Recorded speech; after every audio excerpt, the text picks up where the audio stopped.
Tayo ditong mga kinatawan ay ibinoto lamang ng ilang libong Pilipino. Ngunit ang kasama natin ngayon ang Pangulong Duterte, ang most voted Philippine leader ng 2016. At ang kanyang anak, Vice President Sara Duterte, ang most voted Philippine leader naman ngayong 2022. I would like to manifest na gusto ng sambayanang Pilipino ang pagdurog niya sa mga kriminal, durugista at NPA na terorista. Kaya sila ibinoto at patuloy na mahal ng mga Pilipino. Kaya gusto natin ng patas na hearing. Sana sinama natin dito ang libo-libong mga magulang na ang mga anak ay biniktima ng mga durugista. Ang mga ordinaryong Pilipino na naglalakad galing trabaho, tapos sinaksak o pinatay ng adik, lahat ng mga kababaihan, na kahit pati infant na babae ay ginahasa na ng adik. Libo-libo rin ang kanilang mga magulang at mahal sa buhay na wala dito ngayon. Awang-awa ang mga Pilipino sa mga inosenteng pamilyang na ito, kaya niluklok ng bansa ang Pangulong Duterte. Ang drug war ng Pangulo ay policy lamang. Hindi ito natupad kung hindi ito pinondohan ng Kongreso ng 6 na taon. Majority pa nga dito sa mga kinatawan ay naka-Duterte fist pa nung buong 6 na taon eh. Ang Duterte Youth Party List po ay patuloy na naninindigan sa Pangulong Rodrigo Duterte at pangalawang Pangulo, Sara Duterte, na naglingkod ng maayos, dumurog sa mga durugista, kriminal at NPA na terorista para proteksyonan ang milyon-milyong Pilipino.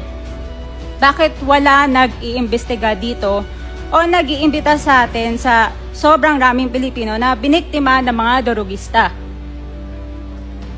And lastly, sa mga kongresista na kaalyado ng mga NPA, mahaya naman tayo sa topic ng pagpatay dahil kayo mismo, hindi kayo nagsasalita sa pagpatay ng NPA sa mga pulis, sundalo at mamayang Pilipino.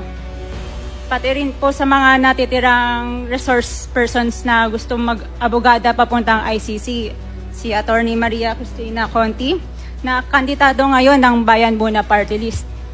Kasama po ang inyong katabi na si Nery Colmenares ng Bayan Muna.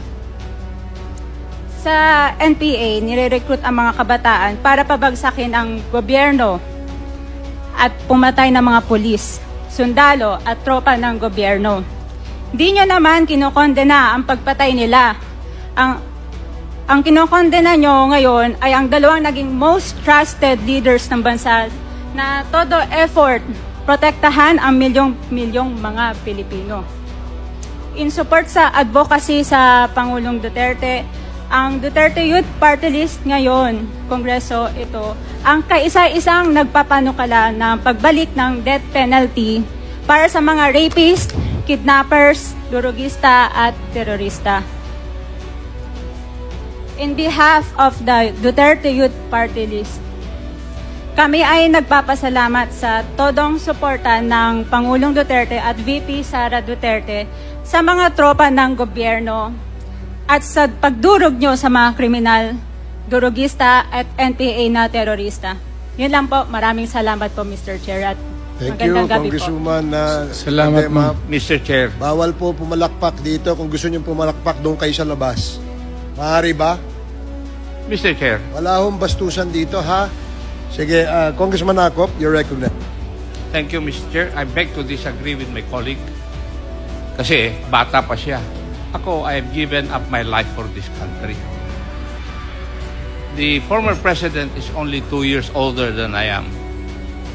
That I have been fighting for this country.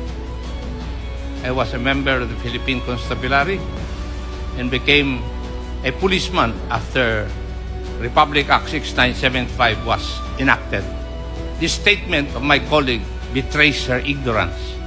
Kung gusto po niya na magpa-imbestiga, mag-file siya ng resolution and maybe refer to the appropriate committee to be fair with her.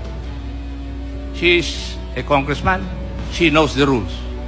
However, your statement or your statements betray your ignorance of our rules here in this House of Congress.